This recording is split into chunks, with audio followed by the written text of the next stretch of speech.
अस्सलामु अलैकुम वरहमतुल्लाहि वबरकातुहू। अऊज़ु बिल्लाहि मिनश्शैतानिर रजीम। बिस्मिल्लाहिर रहमानिर रहीम। रब्बि इश्रह ली सदरी व यस्सिर ली अमरी वहलुल उक़दतम मिन लिसानी यफ़क़हू क़ौली। अल्लाहुम्मा सल्लि अला मुहम्मदिन नबिय्यिल उम्मी व अला आलिहि वसल्लम। ब्लैक डालना है। जज़ाकल्लाह, पानी के लिए बहुत बहुत शुक्रिया आपका। तो बेटा मैं ज़रा रिकैप कर दूं। हम पढ़ रहे थे special cases of taxability of FSI. याद है आप लोगों को? yes, उसको मैं भी कंप्लीट करूंगा पहले, फिर मज़ा आएगा। पास्ट पेपर के क्वेश्चंस करेंगे हम, सही है? Special cases of taxability of FSI. हल्का से मैं रिकैप कर दूं। हमने ये देखा था कि a resident person will be taxable for his world over income. याद आ रही है बातें? हमने देखा था कि रेजिडेंट इंडिविजुअल भी हो सकता, कंपनी भी और एओपी भी। इंडिविजुअल का क्राइटेरिया नंबर ऑफ डेज की बेसिस पर था। कंपनी का क्राइटेरिया ये था कि इनकॉर्पोरेट अगर हो गई तो रेजिडेंट, फॉरेन कंपनी है तो management control of affairs wholly in Pakistan तो रेजिडेंट, एओपी का management and control of affairs wholly और पार्टली है तो भी रेजिडेंट। रेजिडेंट है तो टैक्सेबल होगी for world over income. PSI भी पाकिस्तान में टैक्सेबल होगी, एफएसआई भी पाकिस्तान में टैक्सेबल होगी, क्योंकि उसने साल के ज्यादातर हिस्से में नमक कहाँ का खाया है? पाकिस्तान का खाया है। हमने कहा सर हमने पहले तो दिखा दी मौत कि एफएसआई भी पाकिस्तान में क्या हो जाएगी? टैक्सेबल हो जाएगी। फिर हमने आहिस्ता आहिस्ता प्यार मोहब्बत से उसको सहलाना शुरू किया। हमने कहा अच्छा भाई चलो ठीक है, टैक्स ट्रीटी अगर टैक्स ट्रीटी हुई तो हम क्या करेंगे? उसका एहतराम करेंगे, उसकी इज्जत करेंगे। टैक्स ट्रीटी ने बोल दिया कि भाई फॉरेन सोर्स इनकम है रेजिडेंट पर्सन की, उसको हम टैक्स करेंगे, आप पाकिस्तान में टैक्स मत करना। टैक्स ट्रीटी में लिखा है हम डबल टैक्स उसको नहीं करेंगे, बच जाएगी, बचत हो जाएगी। सर बचत अगर नहीं हुई तो क्या होगा? हमने कहा बचत अगर नहीं हुई और वो डबल टैक्स हो गई तो हम फॉरेन टैक्स क्रेडिट देंगे। तो सर क्या बचत करने के लिए क्या, जज़ाकल्लाह, बचत करने के लिए क्या सिर्फ टैक्स ट्रीटी है कि अगर बचत नहीं हुई तो डबल टैक्स हो जाएगी? हमने कहा नहीं, बचत करने के लिए पहले तो टैक्स ट्रीटी सबसे पहले चेक कर लेंगे, लेकिन अगर टैक्स ट्रीटी नहीं हुई तो बचत करने के लिए कुछ एग्जेम्पशंस और भी हैं, बचत कराने के लिए कुछ एग्जेम्पशंस और भी हैं। तो टैक्स ट्रीटी को नंबर 1 पे देख लो और उसके बाद फिर इनको देख लो। और अगर फिर भी बचत नहीं होती तो ये डबल टैक्स हो ही जाएगी। अगर फिर भी बचत नहीं होती तो जो एफएसआई है वो क्या हो जाएगी? डबल टैक्स हो जाएगी। और जब डबल टैक्स हो जाएगी तो फिर हम एक रिलीफ देते हैं। किसको क्या बोलते हैं? Foreign tax credit. यहाँ तक की बातें सबको आती हैं? सब मेरे साथ एक पेज पर हैं? किसी को कोई मसला तो नहीं है? बेसिक कॉन्सेप्ट्स के लेक्चर किसके अभी तक कंप्लीट नहीं हुए? सच सच हाथ खड़ा कर लो ईमानदारी के साथ। यहाँ पे जल्दी से हाथ खड़ा करने सही से। 1 2 आपने भी किया था ना? 3 4 5 6। मतलब क्या करूं मैं? तुम लोगों के वालिदैन को फोन लगाऊं? क्या करूं? क्या करूं? कैसे देखोगे तुम लोग वो लेक्चर्स? कैसे देखोगे? टाइम लगेगा उसको। वो 6 लेक्चर हैं यार। मतलब 6 लेक्चर में कितना दिन लगेंगे? रोज का एक भी देखोगे तो 6 दिन में हो जाएंगे। मतलब टाइम क्या लगा? कैसे लग रहा है टाइम? समझ नहीं आ रहा। मैंने 1 घंटे का लेक्चर दिया है तो उसको तुम कितने घंटे में देख रहे हो? 5 घंटे में।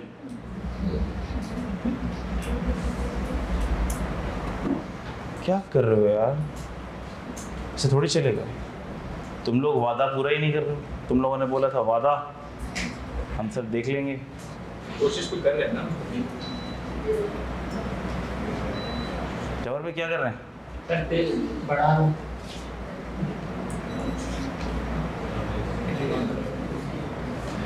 सही है। आज इसके लिए भी आएगा, आज ये वाले इसी के लिए भी आएगा, ठीक है? आज ये भी करके जाएगा इंशाल्लाह। अच्छा भाई, तो कहने का मकसद ये है कि आप लोग जो वादा कर रहे हो उसको पूरा तो करो मेरे बच्चों। पेपर आपने पास करना है, मैंने थोड़ी करना है। मैं आप लोगों को जलील कर सकता हूँ, कोशिश कर सकता हूँ आपकी आंखें खुल जाएं, लेकिन अगर आप लोग फिर भी नहीं समझोगे तो फिर हाल बुरा है, फिर हाल बुरा है। आपको खुद अपना अच्छा बुरा समझना है ना। टीचर कितना जलील करे, कितनी बार बोले टीचर। अच्छा लगता है स्कूल के बच्चों की तरह मैं बार बार आपसे पूछूं, बार बार फॉलो अप करूं। इतने बड़े बच्चे हो गए।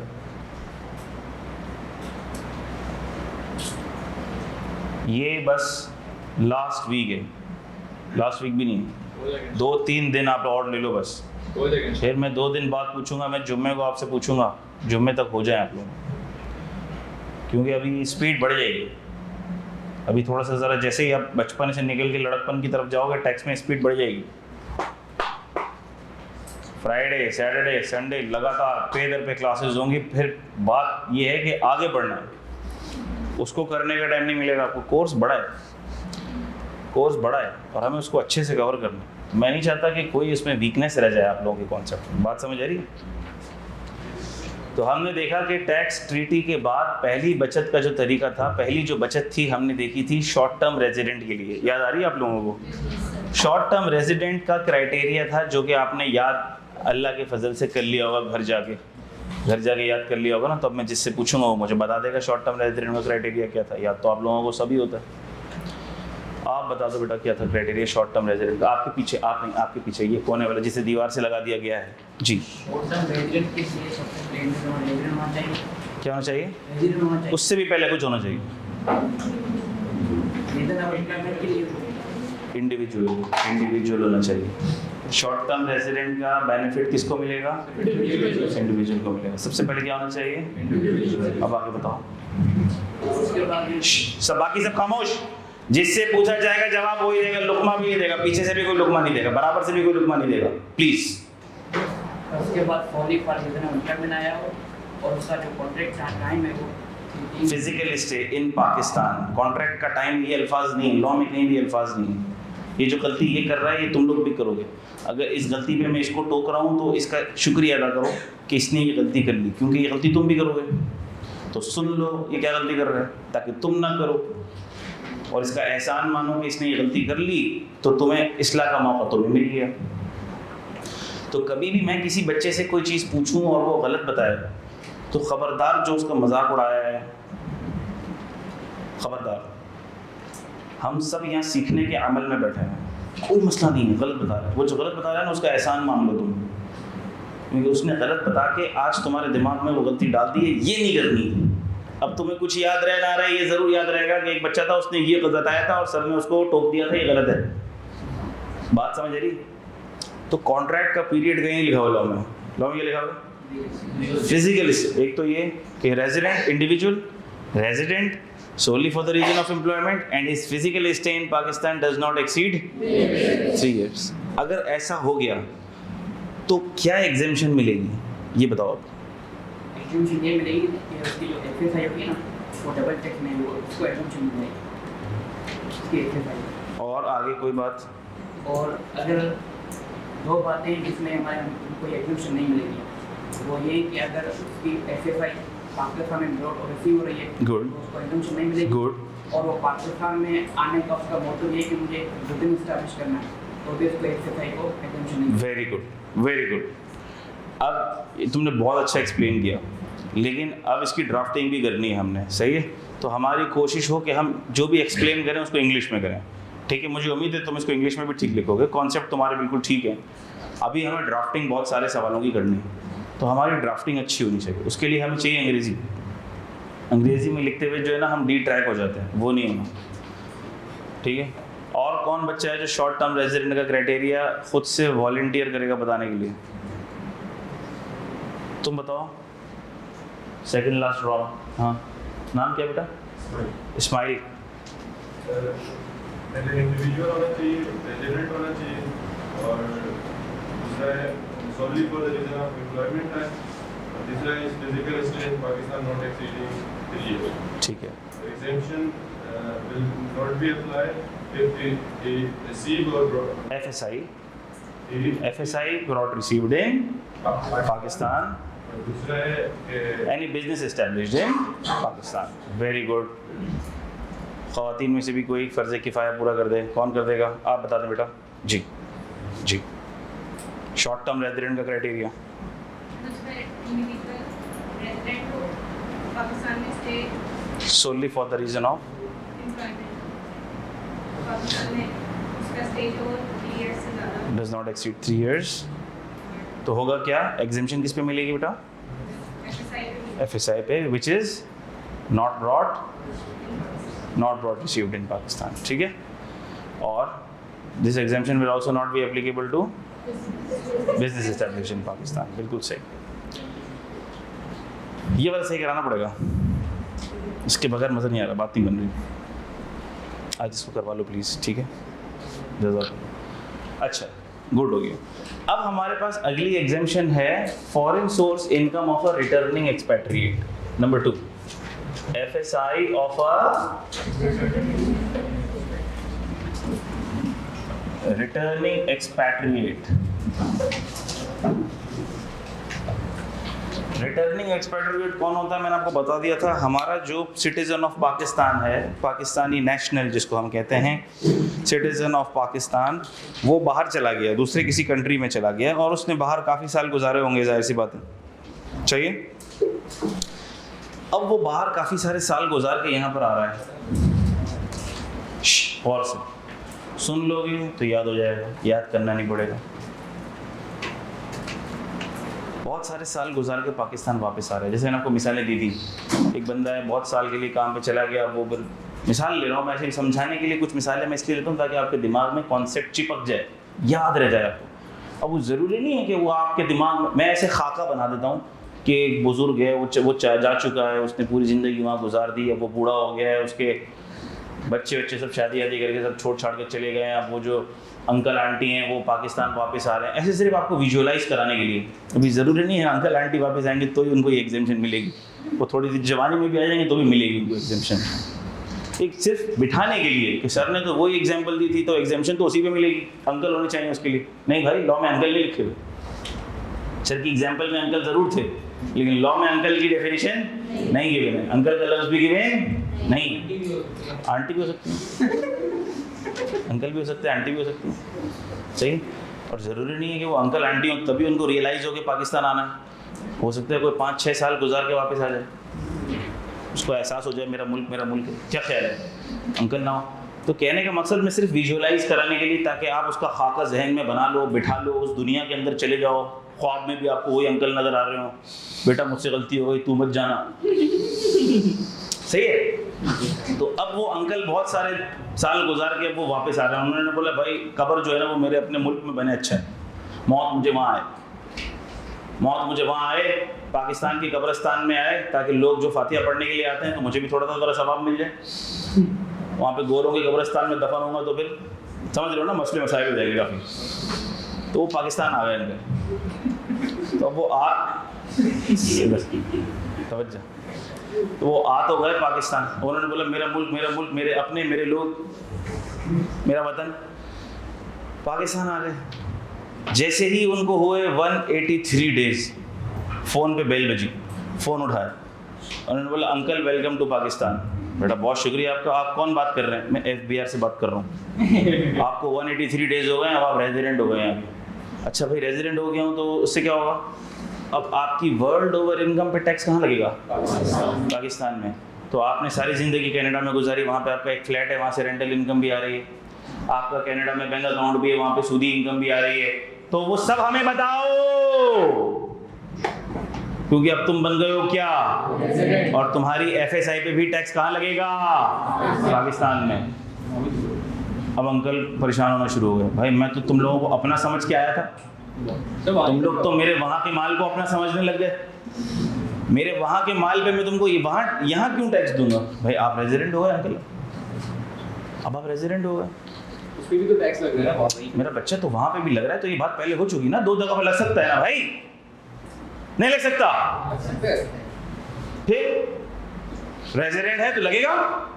बात हुई तो सही है अभी थोड़ी देर पहले है कि नहीं हुई कि resident person will be taxable for his world over income, 2 दफा टैक्स लग सकता है, टैक्स ड्यूटी नहीं होगी तो लगेगा। उसी से बचने के तो तरीके ढूंढ रहे हैं हम, तरीका नहीं मिलेगा तो लगेगा, और लगेगा तो फिर एक बेनिफिट भी मिलेगा जिसे हम क्या कहते हैं? Foreign tax. ये तो तमीज में बांध चुका ना मेरे बच्चे, भी बार बार तमीज थोड़ी बनूंगा मैं। तो उसने बोला भैया रेजिडेंट, आप रेजिडेंट हो गए, रेजिडेंट हो गए तो पाकिस्तान में भी आप अपनी यूएस की इनकम पे, कनाडा की इनकम पे, जो वहां पर आपके असासे छोड़ दिए हैं आपने, उसकी इनकम पर आप कहां पर भी टैक्स दो, पाकिस्तान में भी टैक्स दो, पाकिस्तान में भी टैक्स दो। अंकल परेशान हो गए, अंकल परेशान हो गए। फिर अंकल ने बोला भाई यूएस के साथ तो आपकी क्या है, टैक्स ट्रीटी है, तो यूएस की इनकम के ऊपर यूएस वालों ने टैक्स ले लिया तो आप टैक्स नहीं लो। लेकिन क्या जरूरी है कि टैक्स ट्रीटी हो उस कंट्री के साथ? यूएस के साथ तो है चलो, लेकिन ऐसा भी हो सकता है किसी कोई ऐसी कंट्री भी हो जिसके साथ टैक्स ट्रीटी ना हो। मैंने आपको बताया कि सिर्फ 70 कंट्रीज के साथ टैक्स ट्रीटी है, बाकी के साथ नहीं है टैक्स ट्रीटी। सही है। अब टैक्स ट्रीटी नहीं है, अब अंकल परेशान हो गए कि यार ये तो मैं अपना समझ के आया था, ये तो मुझे अपना समझ के हलाल करने के लिए आया टैक्स वाले। बोल रहे तुम्हारी फॉरेन कंट्री में सारी सोर्स ऑफ इनकम बताओ, क्योंकि तुम रेजिडेंट हो गए हो तो तुम्हारी एफएसआई कहाँ पे टैक्सेबल है? पाकिस्तान में। बताओ बताओ बताओ। तो क्या इससे बचने का कोई तरीका है? आपने कहा जी आज ही हमने सर से पढ़ा, foreign source income of a returning expatriate. इसके कुछ क्राइटेरिया हैं, अगर ये क्राइटेरिया फुलफिल हो जाएंगे तो हम अंकल को एफएसआई की टैक्सेशन से बचा लेंगे। आओ अंकल को बचाने की फिक्र करते हैं। नंबर 1, ये एग्जेम्पशन किस पर एप्लीकेबल होगी?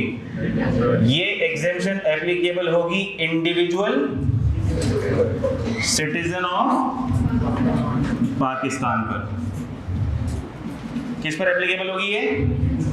इंडिविजुअल। अब यहाँ पर सिर्फ इंडिविजुअल नहीं है, शॉर्ट टर्म रेजिडेंट में तो सिर्फ इंडिविजुअल था, यहाँ पर सिर्फ इंडिविजुअल नहीं है। यहाँ पे क्या है याद रहेगा? सिटीजन गायब मत करना, सिटीजन गायब करोगे लॉ गलत हो जाएगा। फर्क क्या होगा? एक जगह है इंडिविजुअल, एक जगह है इंडिविजुअल सिटीजन ऑफ पाकिस्तान। मैं और कुछ नहीं बता रहा, तू बताएगा फर्क क्या है, तू बताएगा। नहीं अब रुक जा, अब तो रुक जा। इन दोनों में फर्क क्या है? वो पाकिस्तान के फिर अब इसमें क्या रॉकेट साइंस थी, इसमें कौन सी इंजीनियरिंग लगती है इन दो में फर्क बताने में मेरा बच्चा? मतलब सही है यार, अब ऐसे सवाल तो तुम लोग ना करो ना। इन दोनों में क्या फर्क है? इंडिविजुअल में और इंडिविजुअल सिटीजन ऑफ पाकिस्तान में क्या फर्क है? This could be any individual यार, इसके पास कोई भी पासपोर्ट हो, ये यूएस का सिटीजन हो, ये यूके का सिटीजन हो, लेकिन जब मैंने कह दिया इंडिविजुअल सिटीजन ऑफ पाकिस्तान, इसका मतलब वो पाकिस्तान नेशनल है। ये तमीज़ तो मैं पहले बांध चुका ना मेरा बच्चा कि शॉर्ट टर्म रेजिडेंट इंडिविजुअल को मिलेगा। अब वो इंडिविजुअल किसी भी कंट्री का हो सकता है। जर्मनी वाले की एग्जांपल दी थी, चाइना वाले की एग्जांपल दी थी, वो क्या पाकिस्तान के सिटीजन थे? रिवाइज नहीं कर रहे हो ना तुम लोग घर जाके मेरा बच्चा, रिवाइज ही नहीं हो रहा। जब रिवाइज नहीं होगा तो कॉन्सेप्ट क्लियर नहीं होगा, आगे की चीजें नहीं समझ आएंगी। सब लिंक्ड है, सब लिंक्ड है। आपके सवालात से मुझे तकलीफ नहीं है, ये आपको भी पता। आप लोग हर टॉपिक के बाद जितने सवाल पूछते हो, मैंने कभी किसी को मना नहीं किया सवाल पूछने से, लेकिन आपकी नाअहली और आपकी नेग्लिजेंस से मुझे सख्त तकलीफ है। एक चीज जिसको मैं 4 दफा बता चुका, आपको समझ आ चुका, रिवाइज करवा चुका, रिकैप करवा चुका, लेकिन अगर फिर आप लोग बोलोगे कि क्या चीज फर्क है तो फिर मुझे अफसोस होगा, फिर मुझे लगेगा आप लोग घर पर रिवाइज नहीं कर रहे। क्योंकि अगर हम इसी तरह अटकते रहेंगे और बार बार बात करते रहेंगे तो आगे नहीं बढ़ सकेंगे मेरा बच्चा। ये क्लियर है सबको कि नहीं है? इंडिविजुअल में और इंडिविजुअल सिटीजन ऑफ पाकिस्तान में क्या फर्क है कि नहीं है? है ना फर्क, है ना फर्क। ये सिटीजन है and this could be citizen, non citizen कोई भी हो सकता है, इसके लिए कोई शर्त नहीं है सिटीजन नॉन सिटीजन। बातें समझ आ रही है मेरे बच्चा? ये किस पर एप्लीकेबल है? Individual citizen of Pakistan. ये दोनों बातें हैं मेरे बच्चा, देख लो, अंडरलाइन भी कर लो। दोनों लॉ आपको बड़े क्लियर होने चाहिए। इंडिविजुअल सिटीजन ऑफ पाकिस्तान, जिसे हम रिटर्निंग एक्सपैट्रिएट कह रहे हैं, इज, देखो अब अगला criteria, is resident in current tax year and was non-resident in 4 preceding tax years। ये दूसरी कंडीशन मीट होनी चाहिए। ये वाली एग्जेम्पशन लगाने के लिए, ये वाली एग्जेम्पशन लगाने के लिए पहली कंडीशन इंडिविजुअल हो और सिटीजन ऑफ दूसरी कंडीशन क्या हो, रेजिडेंट हो किस टैक्स ईयर में, और नॉन रेजिडेंट हो कितने पिछले टैक्स ईयर्स में। जरूरी है ये दोनों कंडीशंस मीट होंगी तो अब मिलेगी एग्जेम्पशन। एंड है ये और नहीं है, अब मिलेगी एग्जेम्पशन। एग्जेम्पशन क्या है जरा ये देख लो, एग्जेम्पशन FSI एग्जेम्प्ट, FSI क्या हो जाएगी एग्जेम्प्ट, किन सालों में, इस साल में भी और अगले साल में, करंट टैक्स ईयर में भी and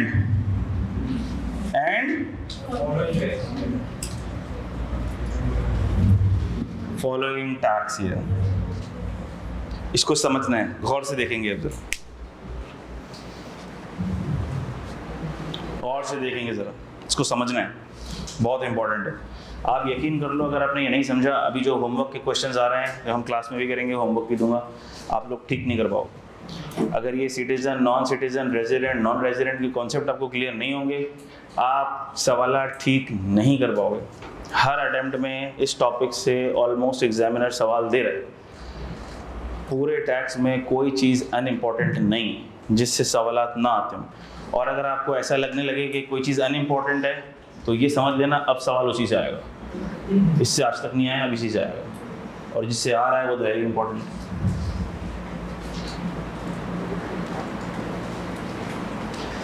example, mister A, mister Aslam, इसको सबने पढ़ लिया, गौर से पढ़ लिया था अपने इसको। अब मैं एग्जाम्पल ले रहा हूँ और आप लोगों ने अप्लाई करना है, इसको एग्जाम्पल पर अप्लाई करना है। मिस्टर असलम, मिस्टर असलम,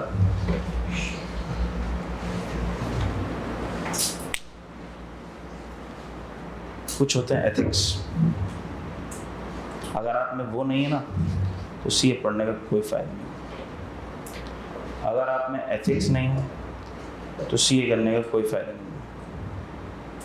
मतलब अगर आप टीचर की नकल उतार रहे हो और मैं कह रहा हूँ और आप मेरे पीछे से मेरी नकल उतार रहे हो, इसका मतलब आप इखलाक के इंतहाई नीचे दर्जे पे गिर चुके हो, अपने उस्ताद की नकल उतार रहे हो। सबसे पहले तो घर जाकर तमीज़ सीख लो,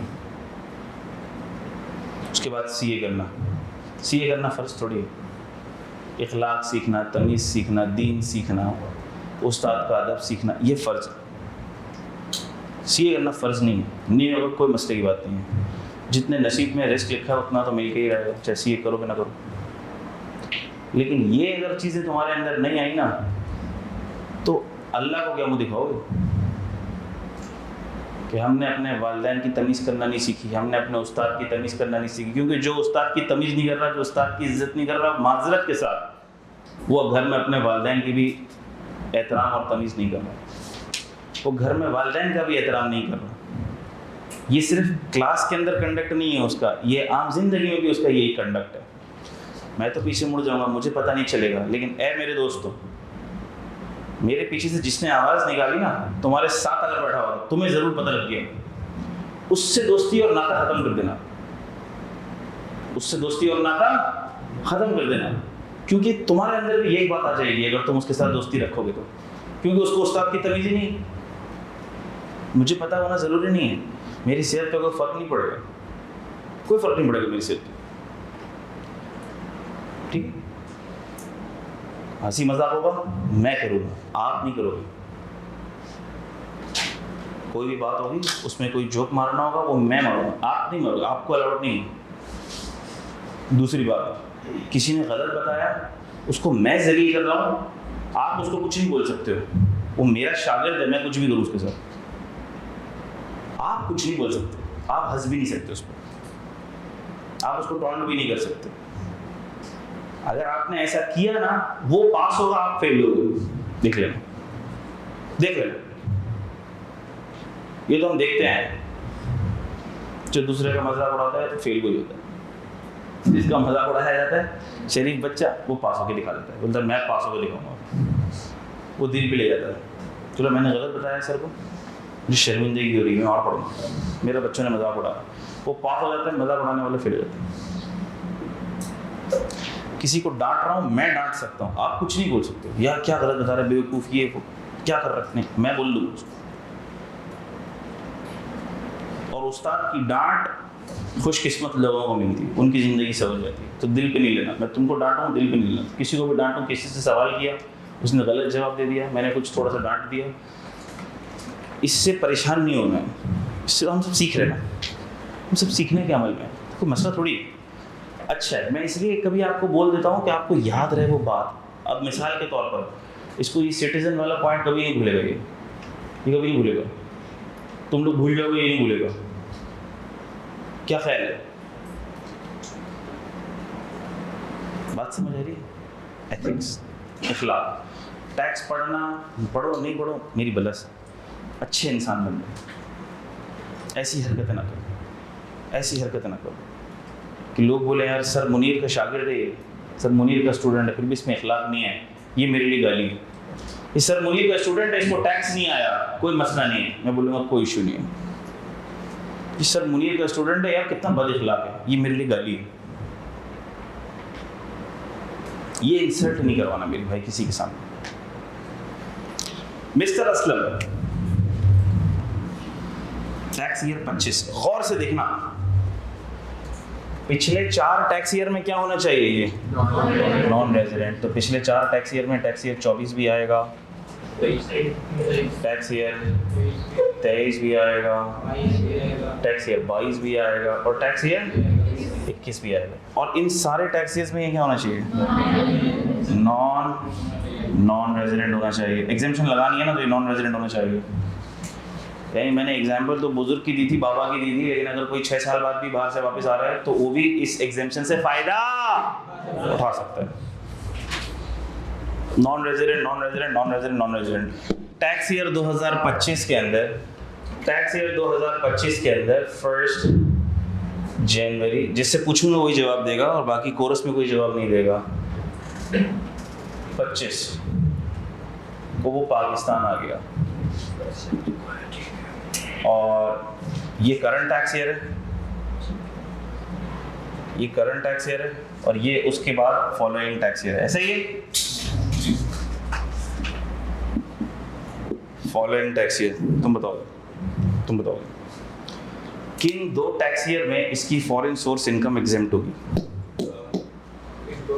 किन 2 टैक्स ईयर्स में इसकी फॉरेन सोर्स इनकम एग्जेम्प्ट होगी? ये 1 जनवरी को आया है, तो यहाँ से अगर देखा जाए तो जब इसको 183 होंगे ना पूरे, तो जो 1 जनवरी से लेके जो दिन होंगे वो एग्जाम्प्ट होंगे। उसके बाद से जो फॉलोइंग टैक्स ईयर, मुझे टैक्स ईयर के नाम बता बस, जो कौन से 2 टैक्स ईयर्स सोच के। जो करंट टैक्स ईयर है वो एग्जाम्प्ट होगा। नाम 25। टैक्स ईयर 25 तुम बोल रहे हो एग्जाम्प्ट होगा? जी सर। और 20 उसके बाद जो फॉलोइंग है, उसके बाद फॉलोइंग है वो। गुड, आप बता दें बेटा। हाँ, कौन से 2 टैक्स ईयर्स? 25 और 26। ठीक है, आप बताएं बेटा। जी 25 और 26। ठीक है। यहाँ पर जितने भी बैठे हैं फीमेल सेक्शन में 25, 26, इससे कौन डिसएग्री करता है? आप बताएं बेटा, क्यों डिसएग्री करती हैं? क्योंकि सर टैक्स ईयर तो स्टार्ट होगा 1 जुलाई से और फिर 30 जून, तो 1 जुलाई 25 से तो स्टार्ट होगा, तो वो 26 को जाके एंड होगा फर्स्ट टैक्स से, और फिर सेकंड टैक्स पे 27 को जाके। सही, मैं आपकी बात समझ गया हूँ, लेकिन आप थोड़ा सा समझा नहीं पाई हैं।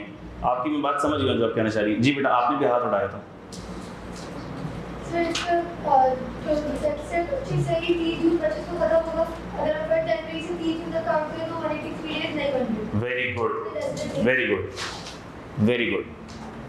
गौर से अगर आप लोग देखें तो जब ये आया कब है? मुझे बताओ, क्या ये टैक्स ईयर 25 में रेजिडेंट बना? नहीं बना। ये मैंने आपको धोखा देने के लिए बनाया था, इस तरह से। मेरी बातों में नहीं आया करो, मैं अक्सर धोखा देता हूँ ताकि तुम लोग डी ट्रैक हो जाओ। मुझे गलत बताओ, मैं देखना चाहता हूँ कौन दिमाग का इस्तेमाल कर रहा है, कौन प्रेजेंस ऑफ माइंड का इस्तेमाल कर रहा है। क्या लिखा हुआ था देखो, is resident in the current tax तो करंट टैक्स ईयर कौन सा वाला होगा जिसमें वो क्या होगा, जिसमें वो फर्स्ट टाइम क्या बन रहा है, रेजिडेंट बन रहा है। मुझे ये बता दो कि क्या टैक्स ईयर 25 में ये रेजिडेंट बन रहा है? ये नहीं बन रहा, इसलिए ये वाला करंट टैक्स ईयर है ही नहीं। This is not the current tax year. जिस टैक्स ईयर में ये रेजिडेंट बन रहा है वो है करंट टैक्स ईयर। पहली जैन को जो आएगा, पहली जैन से 30 जून में 181 डेज होते हैं, 183 डेज नहीं होते। 1 जुलाई से 31 दिसंबर तक 184 होते हैं। 1 जैन से 30 जून तक 181 होते हैं। दोनों हाफ को मिलाओ 365 बनते हैं। तो जो 1 जैन से आया 30 जून तक वो रेजिडेंट नहीं बनेगा। इसका मतलब कि सर ये इस साल में भी क्या है, नॉन रेजिडेंट। और कौन सा पहला साल है जिसमें वो रेजिडेंट बना, ये करंट टैक्स है। तो ये इसमें भी इसकी एफएसआई एग्जेम्प्ट होगी और किसमें भी एग्जेम्प्ट होगी, tax year following tax year. यानी कि इस टैक्स ईयर में इसको एफएसआई से बचाने के लिए हमें इस एग्जेम्पशन की जरूरत ही नहीं है, क्योंकि ये इस टैक्स ईयर में भी क्या है, नॉन रेजिडेंट। तो करंट टैक्स ईयर ये है। इसके पीछे वाले 4 देखे जाएंगे, क्या वो नॉन रेजिडेंट है जी? 1 2 3 4। यानी जिस पहले टैक्स ईयर में वो रेजिडेंट बन रहा होगा उसके पीछे वाले 4 टैक्स ईयर देखे जाएंगे। क्या ये बात आपको समझ आ गई बेटा? क्या ये बात सबको समझ आ गई है? इंडिविजुअल हो, सिटीजन ऑफ पाकिस्तान हो, रेजिडेंट हो in current tax year and was non resident in the 4 preceding tax years, उसकी क्या एग्जेम्पशन किस पर है, एफएसआई। लेकिन मुझे एक बात बता दो, तुम बता दो तुम, लेकिन अगर तो ये एफएसआई पाकिस्तान में रिसीव कर लेगा तो क्या होगा? तो क्या होगा अगर ये रिसीव कर लेगा तो क्या बताया था मैंने? टैक्स देना पड़ेगा। आप बताओ बेटा, जो दीवार के साथ है, एफएसआई अगर पाकिस्तान में रिसीव कर, नाम क्या है तुम्हारा? हमजा। एफएसआई पाकिस्तान में रिसीव कर लेगा तो क्या होगा? एग्जेम्प्ट नहीं होगी, टैक्स देना पड़ेगा। Very good. तुम बताओ बेटा, आखिरी वाला बच्चा, एफएसआई पाकिस्तान में रिसीव कर लेगा तो क्या होगा? टैक्स देना पड़ेगा। 3 बच्चे 3 जवाब। आप बताते हैं बेटा, एफएसआई पाकिस्तान में रिसीव कर ली क्या होगा? क्यों नहीं देना होगा? आपको दिखाया मैंने, लाइव डेमो दिखाया मैंने आपको, बोला था ना मैंने, बोला था ना शॉर्ट टर्म रेजिडेंट के ऊपर समझा रहा हूँ, बच्चे सब पे लगाएंगे, सब पे लगाएंगे। लिखा भी नहीं है इधर लिखा भी नहीं है, मैंने आपको बोला भी था, फर्ज ऐन समझेंगे। FSI brought received in Pakistan वाली बात शॉर्ट टर्म रेजिडेंट में लिखी हुई थी, यहाँ पे लिखी हुई नहीं है। क्यों वो वाली चीज को खुद से यहाँ पर अप्लाई कर रहे हो? जब मैंने शॉर्ट टर्म रेजिडेंट समझाया, मैंने खास तमहीद बांध के ये बात बताई कि ये इधर लिखा हुआ है, कहीं और नहीं लिखा हुआ, कहीं और अप्लाई मत करना। मैंने ये भी बोला था कि मैं आपको लाइव डेमो दिखाऊंगा कि बच्चे इसको दूसरी जगहों पर भी अप्लाई करेंगे, फर्ज ऐन समझ के। उसके बाद भी तो अब आप मुझे बताओ कि कितनी गौर से मेरी बात सुनते हो तुम लोग, कितनी गौर से सुनते हो? मुझे तो अफसोस हो रहा, घर जाके भी रिवाइज नहीं हो रहा। फिर इसका मतलब ऐसे ये पास नहीं होगा पेपर, आगे चीजें बेइंतहा टेक्निकल हो जाएंगी। माइंड माय वर्ड्स, ये तो कुछ भी नहीं है। आगे चीजें प्रो लेवल के ऊपर टेक्निकल हो जाएंगी, प्रो लेवल के ऊपर। अगर तुम लोग इन चक्करों में फंसे रहोगे मेरे बार बार बात बोलने के बावजूद, समझाने के बावजूद, तो फिर आगे तुम लोग गलतियां ही करोगे मेरे बच्चों। अभी समझ लो गौर से, मैं जो बात समझा रहा हूँ वो बिल्कुल गौर से, हर चीज़ दिमाग से निकाल दो। कोई दोस्त की बात दिमाग में ना आए, घर की बात दिमाग में ना आए, कोई चीज़, कोई प्लान, क्या करूँगा, पेपर पास होगा नहीं होगा, फेल तो नहीं हो जाऊँगा, फेल हो जाऊँगा तो क्या होगा, फॉर्म में एडमिशन मिलेगा नहीं मिलेगा, कुछ भी हो नहीं हो, वो आगे की बातें। कितना कमाऊँगा, पास हो गया फर्स्ट अटेम्प्ट में तो कौन सी फॉर्म में जाऊँगा। बच्चे ख्याली दुनिया में चले जाते हैं कभी कभी। आपने सिर्फ ये सोचना है कि अभी जो टीचर पढ़ा रहा है वो मुझे कितना समझ आया, वो मुझे 110% समझना है। तुम देख लो आगे के सारे रास्ते समझ आएंगे इंशाल्लाह। क्या बात समझ आ रही? इसमें फॉरेन सोर्स इनकम वो पाकिस्तान में रिसीव कर भी लेगा तो भी वो फॉरेन सोर्स इनकम क्या रहेगी? एग्जेम्प्ट रहेगी। बोलो बेटा। सर आपने एक बात बताई थी जुलाई से लेकर जनवरी तक 184 डेज होंगे और जन से लेकर जुलाई से जनवरी तक नहीं मेरे बच्चा, पहली जुलाई से 31 दिसंबर तक 184 डेज होंगे। घर जाके गिन लेना ना, ऊपर नीचे निकले तो मुझे बताना फिर। एक आध दिन अगर ऊपर नीचे निकले तो मुझे बताना, ऐसा होगा नहीं। पहली जुलाई से 31 दिसंबर तक 184 डेज होते हैं, पहली जैन से 30 जून तक 181 डेज होते हैं। सही है? तो अगर मैं किसी बंदे को पहली जैन से इन कर रहा हूँ पाकिस्तान में, तो इसका मतलब उसी वक्त स्टैंप लगा दो कि क्या है, डेज की बुनियाद पे। फिर ऑल्टरनेटिव क्राइटेरिया भी है, ये आपके दिमाग में होना चाहिए। ये सबको समझ आ गया? अब मैं इसको रीड कर रहा हूँ हैंड आउट से, जो आपको याद करना है। आप लोग अपनी अंग्रेजी लिखते हो, याद नहीं करते हो, याद करना है।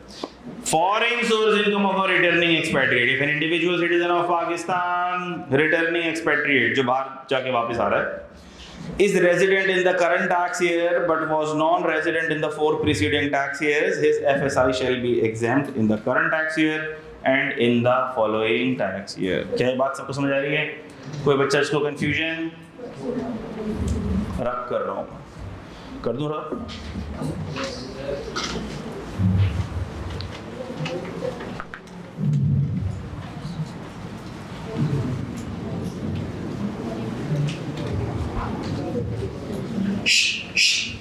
बात नहीं बेटा प्लीज।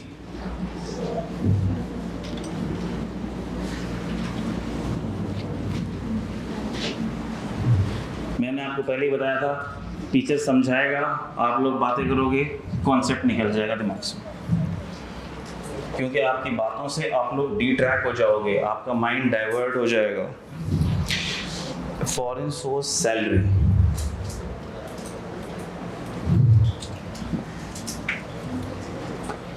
गौर से देखिएगा। Foreign source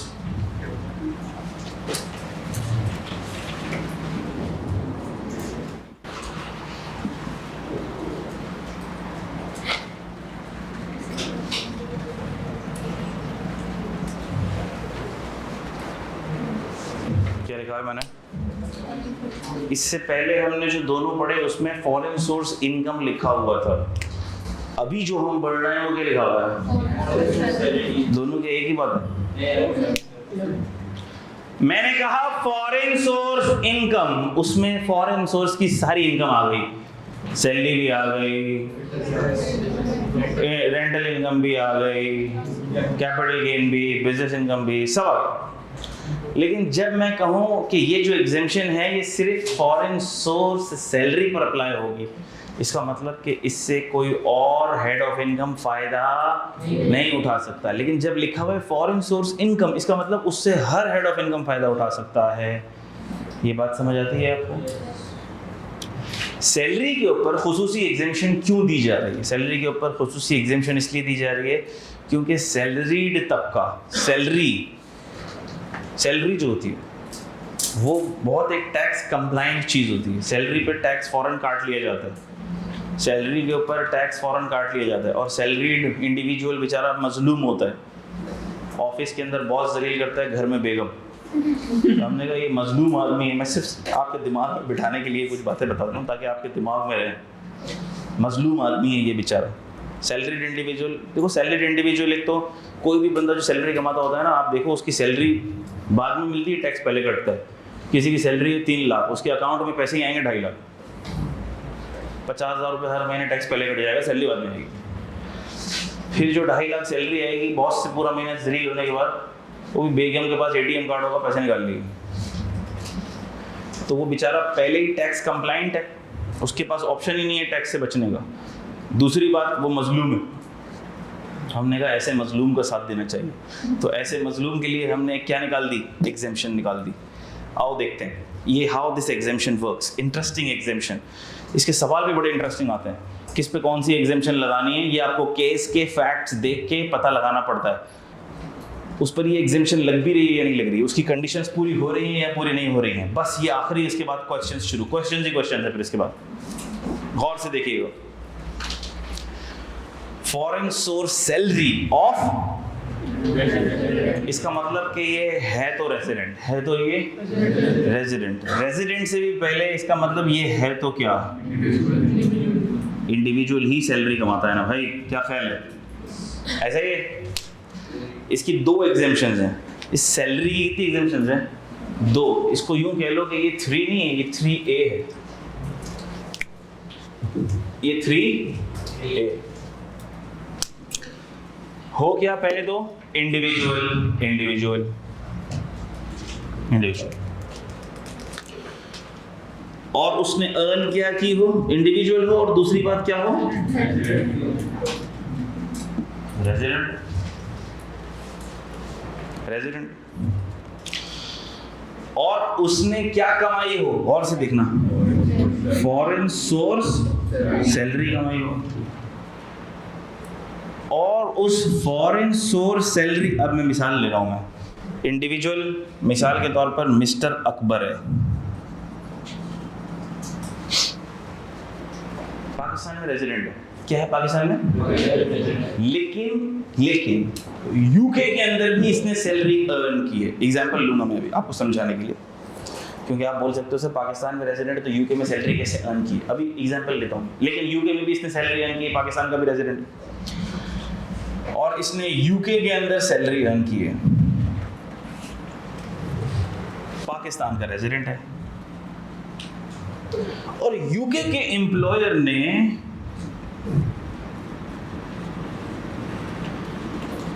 foreign income tax on salary withheld, deducted, paid,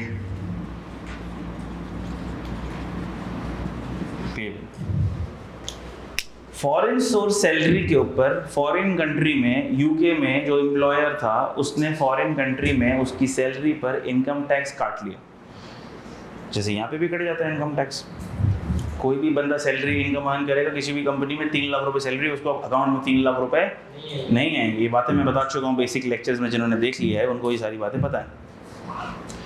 3 lakh नहीं आएंगे, उसमें से टैक्स कट जाएगा, 2.5 लाख आएंगे, 2,60,000 आएंगे, जो भी टैक्स होगा वो कट जाएगा, तो टैक्स कट के उसको पैसे मिलेंगे। तो जो पाकिस्तान में है वही बाहर भी रूल होता है, सैलरी पूरी थोड़ी आती है अकाउंट में, उसका टैक्स विद होल्ड हो जाता है, डिडक्ट हो जाता है। विद होल्ड मतलब रोक लेना, एम्प्लॉयर उसका टैक्स रोक लेगा, काट लेगा, वो टैक्स एम्प्लॉयर टैक्स अथॉरिटी को जमा करा देगा। इनकम टैक्स की बात हो रही है, किसकी बात हो रही है? इनकम टैक्स की बात हो रही है। इनकम टैक्स काट लेगा, इनकम टैक्स विद होल्ड कर लेगा, इनकम टैक्स जमा करा देगा, या इनकम टैक्स अभी काटा नहीं है, पे नहीं किया है, लेकिन पेबल है, पे करना है वहां पे, तो सैलरी के ऊपर वहां पर टैक्स लग गया, पे करना है, पेबल है, पे हो गया, जो भी है। तो हमने कहा अगर ये सारी बातें हैं, अगर ये सारी बातें हैं, तो हमने कहा कि फिर foreign source salary will not be taxable in Pakistan. तो सर इसके लिए टैक्स ट्रीटी की जरूरत नहीं है भाई, फॉरेन कंट्री में फॉरेन इनकम पर टैक्स तो पे हो ही जाता है, कर ही देता बंदा। किसी का फॉरेन सोर्स रेंट है, उसने फॉरेन कंट्री में उस रेंट पे टैक्स पे कर दिया, उस कंट्री के साथ टैक्स ट्रीटी भी नहीं है, तो क्या वो जो रेंट है जिसका टैक्स उसने बाहर पे कर दिया, क्या पाकिस्तान में दोबारा टैक्स देना पड़ेगा? जी देना पड़ेगा, देना पड़ेगा, बिल्कुल देना पड़ेगा, क्योंकि टैक्स ट्रीटी नहीं है। जब टैक्स ट्रीटी नहीं है तो जो फॉरेन सोर्स रेंटल इनकम है वो डबल टैक्स हो जाएगी, हो जाएगी, हो जाएगी, हो जाएगी। हाँ, उस पर आपको रिलीफ मिलेगा फॉरेन टैक्स क्रेडिट, वो बात की बात है, वो हम बाद में पढ़ेंगे, लेकिन डबल टैक्स हो जाएगी, लेकिन मुझे बताओ क्या सैलरी कभी भी डबल टैक्स हो सकती है? नहीं हो सकती। सैलरी को खास इम्यूनिटी हासिल है, फॉरेन सोर्स सैलरी को खास इम्यूनिटी हासिल है, ये किसी फॉरेन सोर्स इनकम को हासिल नहीं है। ऐसी इम्यूनिटी किसी फॉरेन सोर्स इनकम को हासिल नहीं है कि फॉरेन कंट्री में फॉरेन सोर्स सैलरी पर टैक्स कट गया, पे हो गया, अब हम दोबारा नहीं पूछेंगे उसका, अब हम पाकिस्तान में उसको टैक्स नहीं करेंगे। सर इसके साथ तो टैक्स ट्रीटी भी नहीं है, अब तो पूछ लें। हमने बोला नहीं पूछेंगे। क्यों? क्योंकि ये मजलूम आदमी है, ये क्या अर्न करता है, और सैलरी वाले को हम ज्यादा नहीं छेड़ेंगे। ये एग्जेम्पशन सिर्फ किसके लिए है? फॉरेन सोर्स सैलरी के लिए। और मैं आपको बात बता दूं, एक और बात, आप लोगों में से कितने ऐसे चैंपियन बच्चे होंगे जो इसको फॉरेन सोर्स सैलरी के अलावा बाकी हेड्स ऑफ इनकम पे भी अप्लाई कर देंगे अपनी तरफ से। दिखाऊंगा, ये भी दिखाऊंगा मैं, टेंशन नहीं लेनी, ये भी दिखाऊंगा मैं, बोलने के बावजूद, बताने के बावजूद, समझाने के बावजूद। सर इस रेंट पे तो फॉरेन कंट्री में टैक्स पे कर दिया ना, आपने तो बोला था tax withheld paid payable in the foreign country, वो हो जाए तो फिर दोबारा पाकिस्तान में टैक्स नहीं होगा। अरे बेवकूफ़, मैंने ये भी बोला था कि वो सिर्फ किसके लिए है? डब्बे बनाने हैं, खाने बनाने हैं दिमाग में, और इतने खाने बनाने हैं कि सोचो तुम्हारी, अभी तो शुरुआत है, आगे आगे देखो क्या होता है। तो क्या ये बात सबको समझ आ गई? इसका मतलब सर कि अगर फॉरेन सोर्स सैलरी के ऊपर टैक्स कट गया तो अब वो दोबारा पाकिस्तान में टैक्सेबल नहीं होगी। तो क्या मैं एक बात लिख सकता हूँ, जरा गौर से सुनना,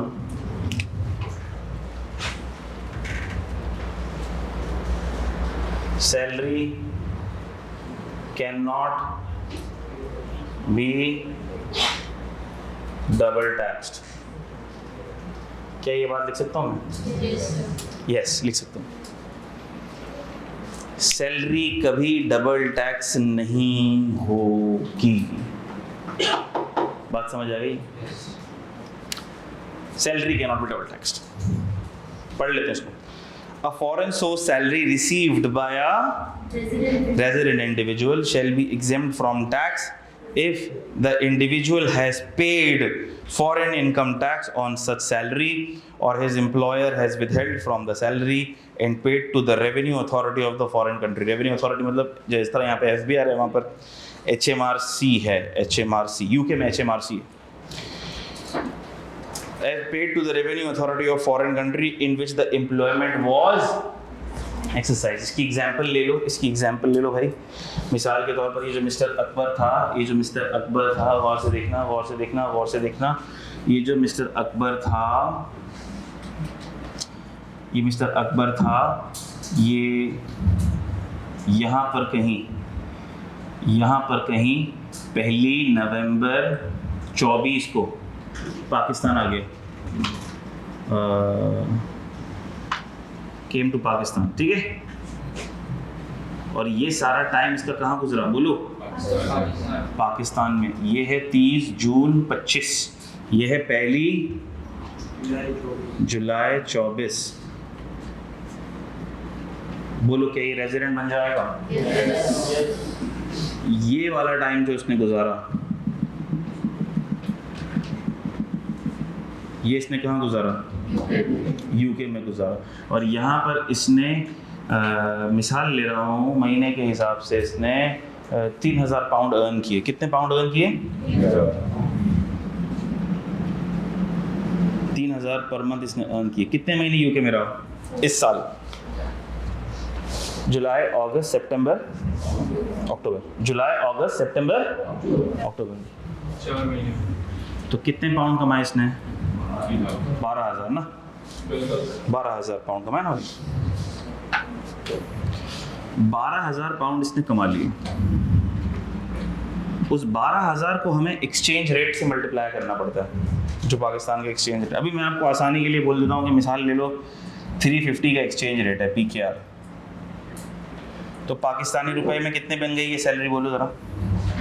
12,000 को 350 से मल्टीप्लाई कर लो, 42 लाख। 42 लाख। पाकिस्तान के अंदर जब वो आ गया तो उसकी जॉब हुई 3 लाख पर मंथ पे। पाकिस्तान में कितने महीने गुजारे इसने? 8 महीने। 8 महीने। पाकिस्तान में कितने कमाए इसने बोलो? 24 लाख। मुझे बताओ कित पे टैक्स लगेगा, 24 पे, 42 पे या 66 पे? अभी तो मैंने बताया नहीं है इस पे टैक्स विदहोल्ड हुआ है कि नहीं हुआ, अज्यूम कर लिया। आप बोलो सर बताएं ना टैक्स कटा है कि नहीं कटा। आप क्या बोलोगे? आप बोलोगे सर ये है तो रेजिडेंट। क्या है ये? रेजिडेंट। ये PSI है, ये FSI है, ये तो आप बोल सकते हो। फिर आप बोलोगे सर उसके ऊपर फॉरेन कंट्री के अंदर फॉरेन एम्प्लॉयर ने क्या टैक्स काट लिया इसका? हमने कहा जी टैक्स कट चुका है, टैक्स विदहेल्ड हो चुका है। अगर फॉरेन कंट्री में फॉरेन एम्प्लॉयर ने टैक्स काट लिया है तो अब इस पर पाकिस्तान में टैक्स नहीं देना, चाहे टैक्स ट्रीटी ना हो तब भी टैक्स नहीं कटेगा, नहीं लगेगा, नहीं लगेगा। ये बात समझ आती है सबको? लेकिन अब मैं इसमें थोड़ा सा तड़का ऐड कर रहा हूँ, गौर से देखना, गौर से देखना, बहुत गौर से देखना। ये टैक्स ईयर 25 है, ये टैक्स ईयर कौन सा है? 24। उससे पहले,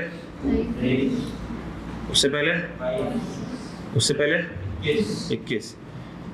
इधर भी नॉन रेजिडेंट है, इधर भी नॉन रेजिडेंट है, इधर भी नॉन रेजिडेंट है, इधर भी नॉन रेजिडेंट है। क्या करें?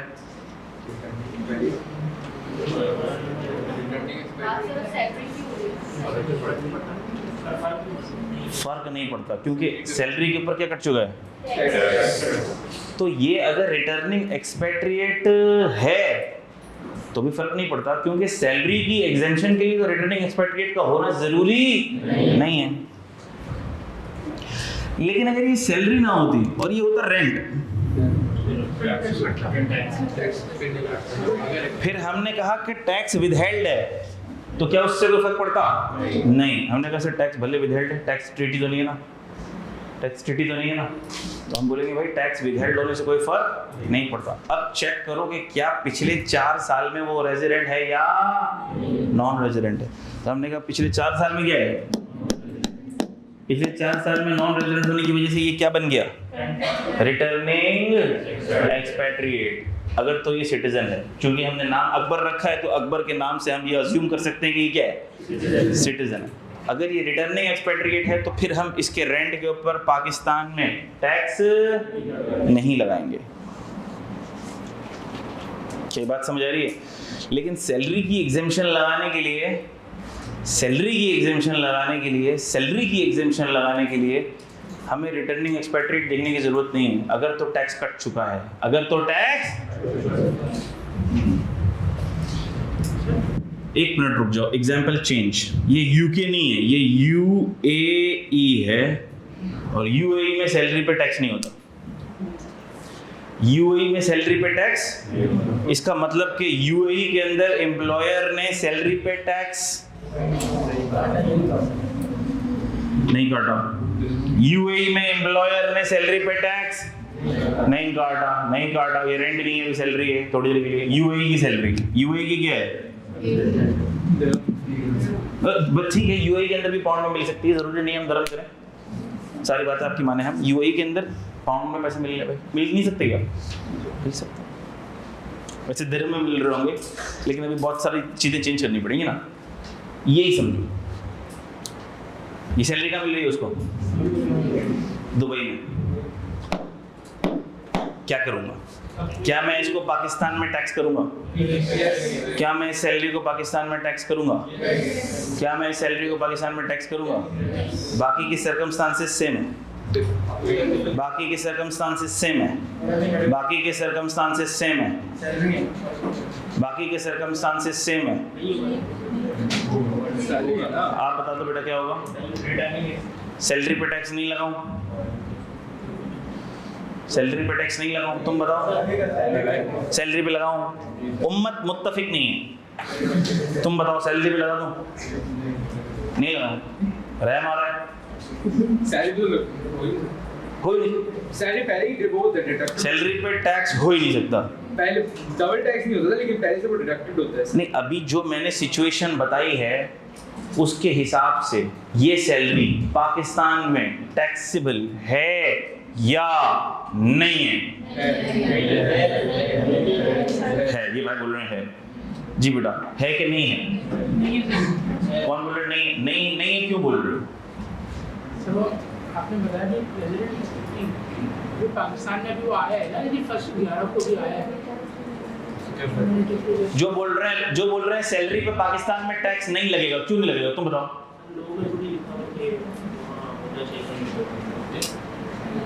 तुम बताओ बेटा, थोड़ा जोर से बोलो। गुड, दिमाग नहीं चला रहे हो तुम लोग, सारा दिमाग यूज नहीं हो रहा। क्या है ये? पिछले 4 सालों में क्या है ये? पिछले 4 सालों में क्या है ये? Non resident. पहले साल कौन सा है जिसमें ये रेजिडेंट बना? 25। इसमें ये पहला साल है जिसमें ये रेजिडेंट बन गया, और हमने कहा कि अगर तो ये पहला साल जिसमें ये रेजिडेंट बना है पिछले 4 सालों में नॉन रेजिडेंट है, तो हम इसकी फॉरेन सोर्स इनकम को करंट टैक्स ईयर में और फॉलोइंग टैक्स ईयर में टैक्स नहीं करेंगे। तो क्या अगर ये रिटर्निंग एक्सपेट्रिएट बन जाता है तो इसकी ये फॉरेन सोर्स सैलरी पाकिस्तान में टैक्स होगी? यस किसने बोला? आपने बोला। क्यों होगी? नहीं होगी ना, नहीं होगी। क्यों? क्योंकि हमने देखा था फॉरेन सोर्स इनकम टैक्स नहीं होगी, तो इनकम के अंदर क्या सैलरी शामिल होती है? जी शामिल होती है। सैलरी में इनकम शामिल नहीं होती है, लेकिन इनकम में सैलरी शामिल होती है। तो अगर ये रिटर्निंग एक्सपेट्रिएट बन जाता है तो इसकी फॉरेन सोर्स सैलरी भी देखा जाए तो है क्या? अब चाहे इसका दुबई में टैक्स कटा नहीं कटा, जो भी हो हमारी बलस है, हमने इस पर एग्जेम्पशन कौन सी लगाई है? रिटर्निंग एक्सपेट्रिएट वाली। देखो मैं कोशिश कर रहा हूँ जितना आपको मिक्सअप करके भी समझा दूँ, आप कंफ्यूज ना हो किसी तरह। कंफ्यूज तो नहीं हो रहे? बिल्कुल क्लियर है। अब थोड़ी एग्जांपल और चेंज करता हूँ मैं। ये जो रेजिडेंट है ना, पिछले 4 सालों में जो ये नॉन रेजिडेंट है, थोड़ी देर के लिए अज्यूम करो, मैं मिटा इसलिए नहीं रहा क्योंकि आप लोगों को बाद में कॉपी करना होगा, इसलिए मैं नहीं मिटा रहा। थोड़ी देर के लिए अज्यूम करो कि ये मैंने मिटा दिया। पिछले 4 सालों में ये नॉन रेजिडेंट नहीं, हो सकता है यहाँ पे ये रेजिडेंट हो, यहाँ पे ये रेजिडेंट हो, यानी कि रिटर्निंग एक्सपेट्रिएट की एग्जेम्पशन नहीं लग रही। रिटर्निंग एक्सपेट्रिएट की एग्जेम्पशन नहीं लग रही। पिछले 4 सालों में नॉन रेजिडेंट नहीं है तो नहीं लगेगी। दुबई की सैलरी है, कहाँ की सैलरी? दुबई छोड़कर यहाँ आया, पाकिस्तान वापस आ गया। शुरू के 4 महीनों में दुबई से सैलरी मिली है। दुबई में इनकम टैक्स नहीं है। दुबई में इनकम टैक्स नहीं। मुझे बता दो पाकिस्तान के अंदर क्या ये सैलरी टैक्स होगी? अगर मगर क्या वहां पर टैक्स नहीं है सैलरी पे, क्या पाकिस्तान में टैक्स होगी? हमने कहा जी सर होगी, क्योंकि resident person is taxable for his world over income. Salary पर हम रुख्सत दे देते अगर सैलरी के ऊपर इसका टैक्स विदहोल्ड हुआ होता, लेकिन सैलरी के ऊपर तो टैक्स ही नहीं लगा, तो हमने कहा taxable for his world over income. अच्छा, फिर मैंने आपको बताया कि अच्छा रुको, अगर तो दुबई के साथ टैक्स ट्रीटी है तो फिर क्या करेंगे? टैक्स ट्रीटी है, दुबई में टैक्स ट्रीटी है, दुबई में टैक्स ट्रीटी है, क्या करेंगे? Very good. टैक्स ट्रीटी तो तब अमल में आएगी जब कोई इनकम डबल टैक्स हो रही होगी। ये तो दुबई में टैक्स ही नहीं हुई। टैक्स ट्रीटी भी है तो हम क्या करें? ये इनकम तो डबल टैक्स ही नहीं हुई। टैक्स ट्रीटी तो हम तब देखेंगे जब डबल टैक्स हो रही होगी। दुबई में तो टैक्स ही नहीं लगा, सिर्फ पाकिस्तान में लग रहा है, तो हम मज़े से इस पर टैक्स लगाएंगे, क्योंकि ना तो दुबई में इसके ऊपर एम्प्लॉयर ने टैक्स विदहोल्ड किया, ना तो ये रिटर्निंग एक्सपेट्रिएट है और ना तो ये डबल टैक्स हो रही है।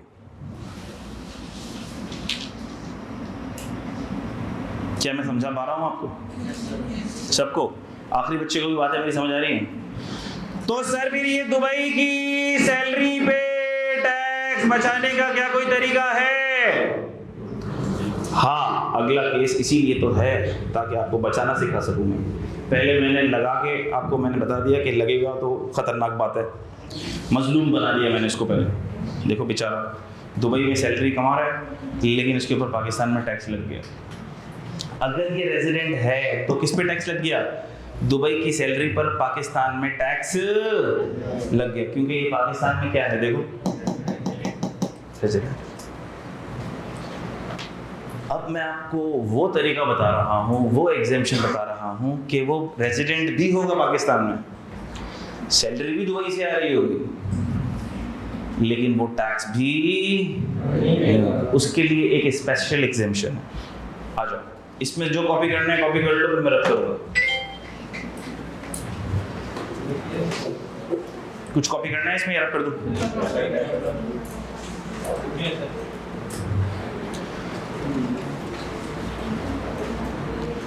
एक साथ सारी एप्लीकेशंस देखना आनी चाहिए ना सर। अगर जैसे यूके में जो या यूएई में हम लोग सैलरी जो है ऑनलाइन कमा रहे हैं जो पाकिस्तान में, तो तभी फॉरेन सोर्स सैलरी पता नहीं। इस चीज़ में अभी हम डिस्कशन नहीं करेंगे, वो सैलरी के हेड में खुद ही आ जाएगा कि कौन सी फॉरेन सोर्स है, कौन सी पाकिस्तान सोर्स है। अभी तो जो मैंने बोल दिया वो फॉरेन सोर्स है, जो मैंने बोल दिया वो पाकिस्तान सोर्स है। अभी कौन सी फॉरेन सोर्स है, कौन सी पाकिस्तान सोर्स है, ये वाली चीज़ को थोड़ा होल्ड करो, ये सैलरी के हेड में आ जाएगा। सही है जी बेटा? किसी का सवाल है? आपका सवाल है? किसी के सवाल तो नहीं है? सबको क्लियर है बात है? मैं रिपीट कर देता हूँ एग्जेम्पशंस मैं रिपीट कर देता हूँ। फॉरेन सोर्स सैलरी अगर किसी ने अर्न कर दी, और मैंने आपको ये बता दिया कि फॉरेन एम्प्लॉयर ने टैक्स विदहोल्ड कर लिया है, क्या अब और कोई चीज़ सुनने की ज़रूरत है? सर फॉरेन सोर्स सैलरी पर फॉरेन एम्प्लॉयर ने टैक्स विदहोल्ड कर दिया, अब हम इसको पाकिस्तान में टैक्स नहीं करेंगे। अच्छा, फॉरेन सोर्स सैलरी पर फॉरेन कंट्री में टैक्स विदहोल्ड नहीं हुआ है और वो रेजिडेंट है, और वो क्या है? रेजिडेंट है। करंट टैक्स ईयर में क्या है? रेजिडेंट है। लेकिन पिछले 4 टैक्स ईयर्स में क्या है? नॉन रेजिडेंट है। और आपको रिटर्निंग एक्सपेट्रिएट की एग्जेम्पशन अप्लाई होती हुई नजर आ रही है, तो क्या मदद ले सकते हो? ले लेंगे मदद। हाँ सर, रिटर्निंग एक्सपेट्रिएट वाली एग्जेम्पशन की मदद ले लेंगे हम, क्योंकि रिटर्निंग एक्सपेट्रिएट वाली एग्जेम्पशन ये बोलती है कि अगर कोई बंदा रेजिडेंट है in the current tax year और नॉन रेजिडेंट है इन the 4 preceding tax year, citizen होना चाहिए, सिटीजन होना चाहिए, सिटीजन होना चाहिए, तो हम उसकी करंट टैक्स ईयर में फॉरेन सोर्स इनकम को टैक्स नहीं करेंगे, एग्जेम्प्ट कर देंगे। और फॉरेन सोर्स सैलरी भी फॉरेन सोर्स इनकम आती है तो हम उसको टैक्स नहीं करेंगे। बात समझ आ गई? अब मैं आपको वो सिचुएशन बताता हूँ। ये सिचुएशन वो थी कि दुबई में पहले काम कर रहा था, फिर छोड़कर पाकिस्तान आ गया और रेजिडेंट हो गया। अब मैं अगली एग्जांपल बताऊंगा, वो कुछ और एग्जांपल बताऊंगा ताकि आपके दिमाग में अलग अलग डब्बे बन जाएं। आप डब्बू नहीं बन जाओ, आपके दिमाग में डब्बे बन जाए। सही है? अच्छा, ये जो मैंने लिखा हुआ था वो आपने लिख लिया था ना?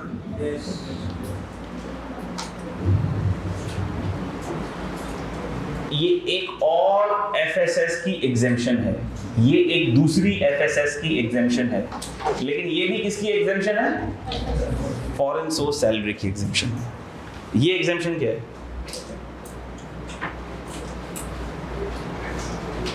We are a citizen of Pakistan.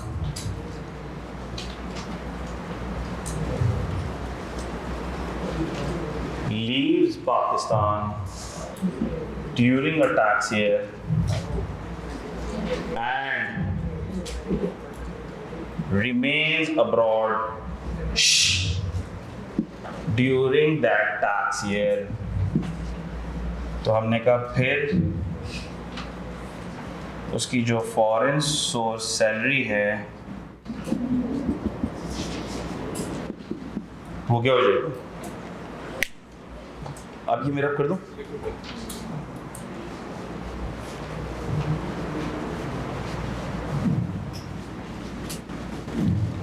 बहुत गौर से देखेंगे सर प्लीज, मिक्सअप भी नहीं करना है और पक्का समझना भी है।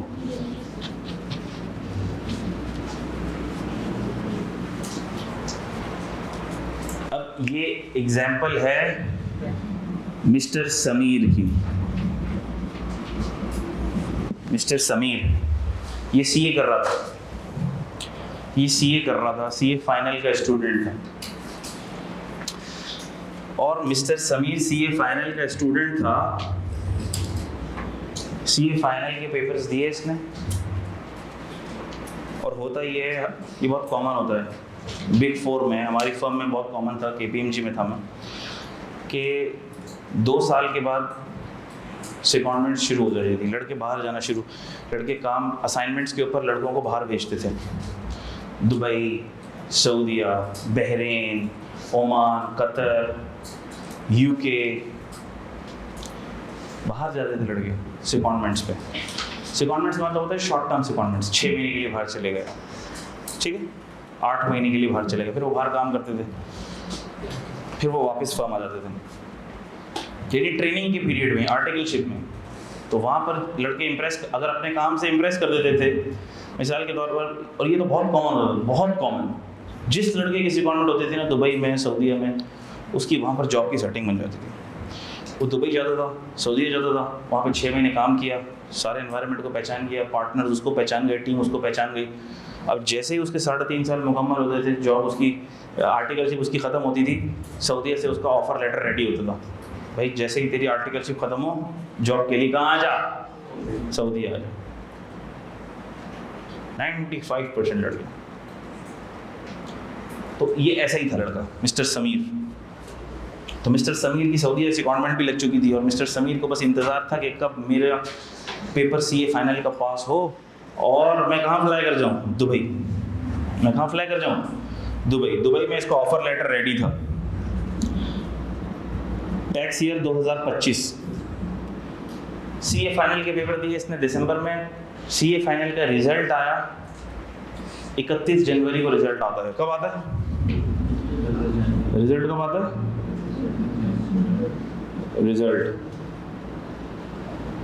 रिजल्ट आ गया 31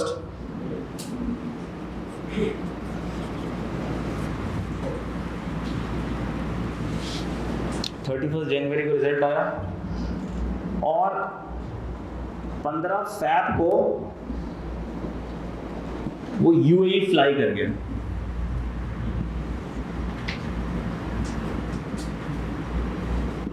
कहाँ फ्लाई कर गया, UAE फ्लाई कर गया। कब फ्लाई किया, 15 फैब। तो क्या मुझे बता सकते हो कि ये जो टाइम है 15 फैब तक का, ये कहाँ रहा, पाकिस्तान में, और 15 फैब के बाद का जो टाइम है वो कहाँ रहा, UAE में। रेजिडेंट है, नॉन रेजिडेंट है? अंधा भी बता दे कि ये क्या है, रेजिडेंट है। UAE के अंदर सैलरी पे टैक्स नहीं है। 15 इसकी जॉब हो गई 20,000 दिरहम में। कितने में, 20,000 दिरहम में। फैब का आधा महीना, मार्च, अप्रैल, मई, जून, 4 महीना, और फैब का आधा महीना, AED 20,000 दिरहम में इसकी जॉब हुई पर मंथ में। और इसने वहाँ कितने महीने काम किया, 4.5 महीना काम किया। बोलो कितने बनते हैं, और साथ में PKR से मल्टीप्लाई भी कर दो, 80 डाल दो, 80। ये PKR से कन्वर्ट किया, ये मंथ्स है, क्योंकि मैं अभी ये सब कुछ आपको लिखवा दूंगा। मैं घर जाऊंगा, मेरे मैसेज के ऊपर बच्चों ने मैसेज किया, व्हाट्सएप पे मैसेज किया होंगे, सर ये 4.5 क्या है, ये 80 क्या है, क्योंकि सुनते तो है नहीं, कान में तो हेडफोन लगे हुए गाने सुनते हैं, मैं जो बोलता हूँ नहीं सुनते हैं। सर ये क्या है, फिर मैसेज करेंगे, सर ये क्या है, फिर मैं ऐसे बच्चों को जवाब नहीं देता। जब तूने मेरी लेक्चर में नहीं सुनी तो तू मेरा मैसेज भी नहीं सुनेगा, क्या करूं जवाब देके मैं लिखते हुए बोलता हूँ ना, 20,000 सैलरी, 4.5 महीने काम किया, गिन के दिखाया, 80 PKR। अब मैं ये PKR ना लिखूँ, मैं ये मंथ्स ना लिखूँगा, फर्क पड़ता है? नहीं फर्क पड़ता। बच्चे को मैंने समझा दिया, मैंने बोल दिया, आपने सुन लिया। ऐसे ऐसे बेवकूफ़ भी बैठे हैं, बताने का मकसद। अब करो मल्टीप्लाई।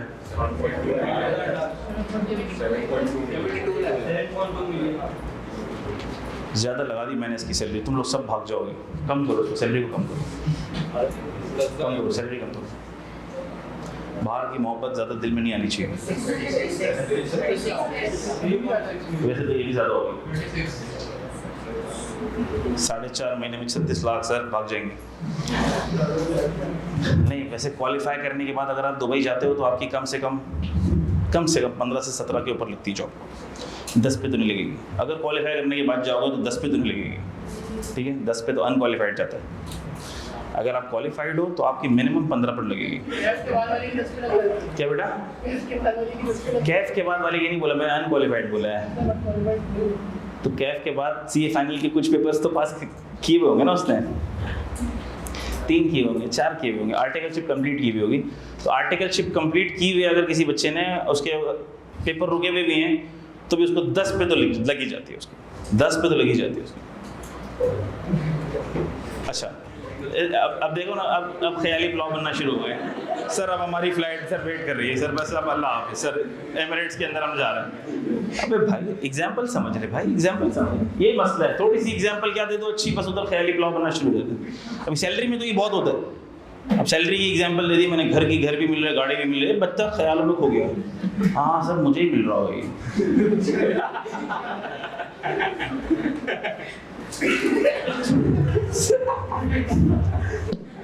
इतना मत हंस, हो सकता है मिल भी जाए। 36 लाख। अब ये इसकी क्या है मेरे बच्चों, क्या मैं कह सकता हूँ कि ये इसकी फॉरेन सोर्स सैलरी है और इसके ऊपर टैक्स नहीं कटा। क्यों? क्योंकि वो दुबई में टैक्स नहीं है सैलरी में, इस पर टैक्स नहीं कटा। तो लॉजिकली स्पीकिंग है resident, and resident person is taxable for his earned over income. अब यहाँ पर तो ये सीए फर्म में था, फर्म के अंदर इसकी स्टाइपेंड थी 30,000 रुपए। कितनी थी? 30,000 रुपए इसकी स्टाइपेंड थी। 31 जनवरी यानी जनवरी के महीने तक ये फर्म में था। 15 फरवरी तक चलो फर्म में था, सही है, नहीं बल्कि ये 15 दिन फारिग रहा। ये जो महीने थे 7 महीने, ये केपीएमजी में था मिसाल के तौर पर, 30,000 रुपए इसकी स्टाइपेंड थी और बस इस पे तो एक्सचेंज रेट भी नहीं लगेगा। 2,10,000। तो यहाँ पर इसने 7 महीने में 2,10,000 रुपए कमाए और वहां पर उसने 4.5 महीने में कितने कमा लिए?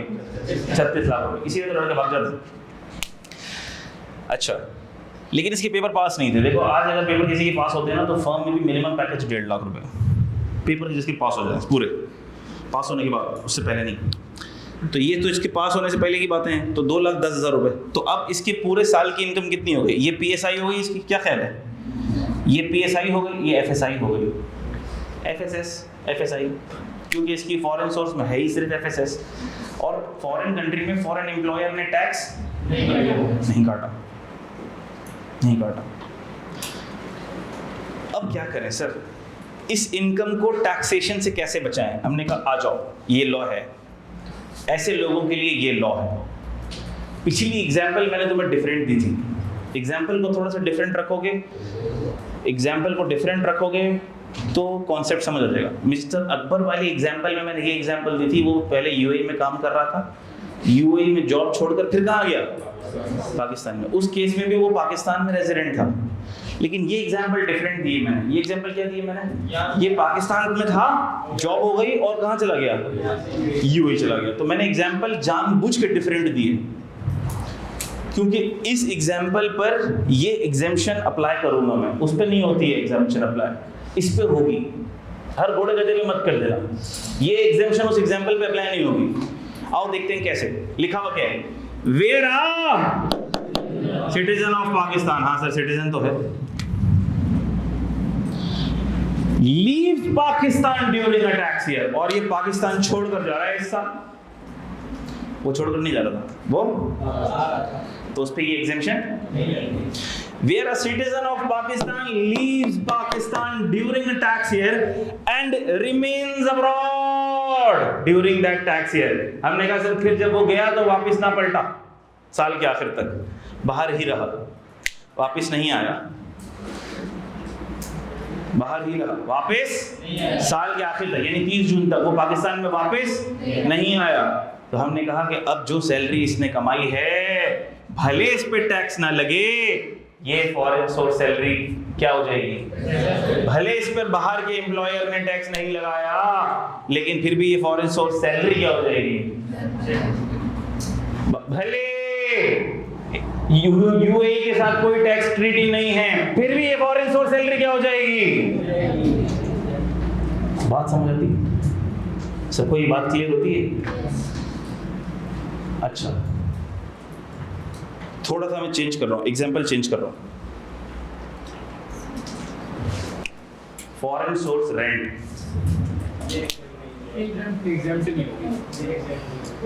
सारा सिनेरियो सेम, सारे facts of the case same, लेकिन मैंने सिर्फ एक चीज चेंज कर दी। मैंने बोला ये एफएसएस नहीं है, ये क्या है, क्या एग्जाम्पशन लगेगी, नहीं लगेगी। मेरे प्यारे बच्चों, बेवकूफ बच्चों, गलती से एग्जाम्पशन मत लगा देना, जज्बात की रूह में मत बहना, क्योंकि ये एग्जाम्पशन सिर्फ किसके लिए है, जो सिर्फ सैलरी के लिए है वो सिर्फ सैलरी के लिए है। एफएसआर पर, फॉरेन सोर्स रेंट पर नहीं लगेगी। किस पर लगेगी, सिर्फ एफएसएस पर लगेगी। ये बातें सबको समझ आ रही हैं? आओ पढ़ लेते हैं, यही बातें लिखी हुई हैं, हमारा डिस्कशन खत्म हुआ जल्दी से। फॉरेन सोर्स सैलरी की दो एग्जेम्पशन हैं। पहली एग्जेम्पशन कि फॉरेन कंट्री के अंदर, फॉरेन कंट्री में फॉरेन एम्प्लॉयर ने सैलरी पर क्या काट लिया, टैक्स, तो अब हम उसको दोबारा टैक्स नहीं करेंगे। लेकिन सर फॉरेन कंट्री में फॉरेन एम्प्लॉयर ने टैक्स नहीं काटा, तो दूसरी एग्जेम्पशन देख लो, क्या ये चेक करो कि क्या यहां से छोड़ कर गया है, जी सर छोड़ कर गया है। Citizen of Pakistan leaves Pakistan during tax year and remains abroad during that tax year. लेकिन सुनना जरा गौर से, छोड़कर तो गया, जॉब भी इसकी हो गई, जॉब भी इसकी हो गई, जॉब भी इसकी हो गई, जॉब भी इसकी हो गई, लेकिन 25 जून को इसके घर वालों ने इसको वापस बुला लिया, हमने तेरी शादी तय कर दी, हमने तेरी शादी तय कर दी, 25 जून को तेरी शादी है, तूने आना है। अब ये 25 जून को आ गया और फिर दुबई कब गया, 5 जुलाई को, 6 जुलाई को, 10 दिन के लिए आ गया। अब मुझे बताओ क्या ये क्राइटेरिया मीट होगा, ये क्राइटेरिया मीट नहीं होगा, ये क्राइटेरिया मीट नहीं होगा। उसको ईयर एंड पर बाहर होना चाहिए। अगर वो ईयर एंड के ऊपर यहाँ पाकिस्तान में मौजूद है तो फिर ये वाला criteria apply, remains abroad during that tax year. क्या ये बात सबके पल्ले पड़ती है? ये कुछ पता नहीं है, एग्जामिनर ऐसे ही कोई शादी का केस डाल के दे दे आपको पेपर के अंदर, आया नहीं आ जाए, आपको समझ आना चाहिए। देखो ये बात नहीं है कि आज से पहले कभी नहीं आया, कितनी चीजें हैं वो आज से पहले कभी नहीं आई होंगी, आगे बनवाएंगे। मकसद क्या है, क्या आपको कॉन्सेप्ट समझ आ गया? आ गया। अब एग्जामिनर ऐसा सिनेरियो बना के इसको 25 जून को वापस लिया है, इसके वालिदैन की तबीयत खराब हो गई है, हॉस्पिटलाइज हो गए और वो उनके लिए यहाँ पे पाकिस्तान वापस आ गया है, 15 दिन की छुट्टी ले गए 25 जून को, तो बताओ क्या आप एग्जेम्पशन लगाओगे? एग्जेम्पशन क्या, सब कोई बातें क्लियर हो रही? Any foreign source salary received by resident individual, ये पहली वाली exemption, any foreign source salary received by the resident individual shall be exempt from tax if the individual has paid foreign income tax on such salary or his employer has withheld from salary and paid to the revenue authority of that country। बात हो गई। दूसरी exemption, ये 1 है, उसको 1 कर दो, इसको 2 कर दो, दोनों है। Salary earned outside Pakistan shall be exempt। किस सीन में, किस सिलसिले में? अच्छा ये फिर से बता दो मैं, ये वाली चीज सिर्फ किसको मिलेगी? सिटीजन ऑफ पाकिस्तान को मिलेगी। आप लोग हो बड़े भोले, भोले मैं कह रहा हूँ लेकिन बेवकूफ़ कहना चाह रहा था, आप लोग हो बड़े भोले। अगर मिसाल के तौर पर मिस्टर समीर की जगह ये मिस्टर सैम्यूल लिख दे, मिस्टर सैम्यूल, और ये मिस्टर सैम्यूल पाकिस्तान के सिटीजन नहीं है, तो फिर मिलेगी इसको ये एग्जेम्पशन? नहीं मिलेगी। देखो ऐसी चीजें एग्जामिनर ने कभी खेली नहीं है, खेल सकता है, आ सकती है। सैम्यूल का नाम लिखेगा बताएगा, या आप अज्यूम कर लेना कि हो सकता है ये बाहर का बंदा हो। रेजिडेंट है नॉन रेजिडेंट है, फिर आप अजम्पशन लगा देना, अजम्पशन लगा देना कि ये रेजिडेंट है, फिर लिख देना assuming he is citizen of Pakistan, assuming he is citizen of Pakistan, तो फिर ये लगेगा ब्रैकेट में लिख दो, अजम्पशन लिख दो। लेकिन अगर एग्जामिनर ने लिख के दिया हुआ है सैम्यूल यूके सिटीजन जो कि पाकिस्तान में काम कर रहा था, तो अब अजम्पशन लिखोगे तो थप्पड़ पड़ेगा, क्योंकि उसने लिख के दे दिया। कौन सी अजम्पशन ले रहा भाई? नहीं सर, सैम्यूल को फोन करके पूछेंगे कहाँ का सिटीजन है, हमें भरोसा नहीं है एग्जामिनर की बात पे। तो अगर आपको क्वेश्चन में ऐसी चीजें लिख दी गई हैं, बता दी गई हैं, तो फिर अजम्पशन थोड़ी लेनी है मेरा बच्चा। ये बातें सबको क्लियर है? आखिरी पैराग्राफ में नहीं पढ़ रहा हूँ, क्योंकि आखिरी पैराग्राफ चैप्टर नंबर 2 में फॉरेन टैक्स क्रेडिट के साथ समझाऊंगा मैं आपको। आखिरी पैराग्राफ छोड़ दो। अल्हम्दुलिल्लाह हमारे कॉन्सेप्ट इस चैप्टर के अपने अख्ताम को पहुँचे। अब हमने इसके करने हैं past papers cover. Past papers हमने इसके कवर करने हैं, तो मैं अभी कोई भी पास्ट वाला क्वेश्चन नहीं कराऊंगा क्योंकि टाइम इज़ अप। मैं आपको सिर्फ होमवर्क दे रहा हूँ। ऑटम 24 क्वेश्चन 2A, इस पर लिख लो होमवर्क। होमवर्क है ये आपका होमवर्क है 2A ऑटम 24, पहला सवाल। रिक्वायरमेंट पढ़ लो। Under the provisions of income tax ordinance and rules made thereunder assess the residential status of Arsalan. मुश्किल है? अरसलान का रेजिडेंशियल स्टेटस निकालना है, मुश्किल है? अक्लमंदी से निकालना, मैं खुद देखूंगा मुश्किल है कि नहीं है। ये तो अगली क्लास का पता लग जाएगा। आपके रजिस्टर्स देखकर मुझे पता लग जाएगा कौन कितने पानी में है। खबरदार जो किसी ने, मैं वादा लूंगा आपसे सबसे पहले, किसी ने सजेस्टेड सोल्यूशन तो नहीं देखा है क्या आपका? सजेस्टेड सोल्यूशन नहीं दिखेगा कोई। जो भी करोगे खुद करोगे, ईमानदारी से करोगे, अपने दिमाग से करोगे, अपने बलबूते से करोगे, सजेस्टेड सोल्यूशन नहीं दिखेगा। बात समझ आ गई? सब लोग हाथ रेस करें, वादा करें, हाँ सर हम सजेस्टेड सोल्यूशन नहीं देंगे। गलत कर देंगे, सजेस्टेड सोल्यूशन देंगे। मुझे दिखाने के लिए थोड़ी हाथ खड़ा कर, इन्विटेशन तो अलग से। देखो मेरे लिए नहीं कर रहे हो ना, ये तो अपने लिए कर रहे हो ना। आपकी गलती आइडेंटिफाई हो जाए, मुझे पता लगे ना आप किस चीज़ में वीक हो रहे हो, आपको क्या चीज़ समझ में नहीं आ रही है। ये आपने खुद करना है और ये मैं खुद देखूंगा आपका सवाल। Spring 24, under the provisions of income tax ordinance determine the residential status for tax year 2024 in each of the following cases. Homework. Autumn 2023, autumn 2023, जो भी है रिक्वायरमेंट पढ़ लो। Discuss the tax treatment of Akbar's foreign source salary income earned during tax year 2023। इसका मतलब है कि वो एग्जेम्प्ट है, टैक्सेबल है, कहाँ टैक्सेबल है, कहाँ एग्जेम्प्ट है, ये सारी बातें बतानी है। ये तीनों सवाल ये मैं आपके रजिस्टर्स में देखूंगा, मैं सबके रजिस्टर्स देखूंगा, और मैं मजाक नहीं कर रहा जी। तो 4 मार्क्स का पेन से कोई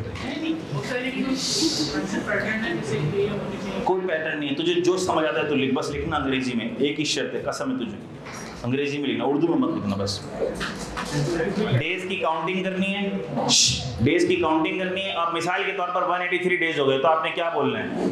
इसके 183 days, mister A is physically present for more than 183 और more days, that is 195 days, therefore he is resident in tax year ... ठीक है। अगर डेज की वजह से रेजिडेंट नहीं है तो आप बोलोगे mister Aslam does not meet the criteria of 183 or more days, therefore he is not a resident on the basis of this criteria. Now we will further analyze the alternative criteria. फिर उसके बाकी की countries के दिनों, बाकी की countries के days count करो, फिर एनालाइज करके आखिर में लिख देना कि on the basis of the alternative criteria he is resident. क्यों? क्योंकि वो किसी और कंट्री में टैक्स पर्पस के लिए रेजिडेंट नहीं है, और किसी और कंट्री में उसके स्पेसिफिकली 183 डेज और मोर नहीं है, तो वो पाकिस्तान में क्या बन जाएगा? रेजिडेंट। तो ये अंग्रेजी, आम अंग्रेजी है, इसमें मुझे कुछ बताने की जरूरत नहीं। हाँ बताऊंगा, लेकिन पहले तुमसे करवाऊंगा। ये सारी चीज़ें मैं अगली क्लास में बताऊंगा, ये सारे सॉल्यूशन मैं अगली क्लास में दिखाऊंगा, लिखवाऊंगा, लेकिन मैं पहले ये आपसे करवाना चाहता हूँ तीनों सवाल। मैं रजिस्टर्स देखूंगा और मैं मजाक नहीं कर रहा। थैंक यू, अल्लाह हाफिज़।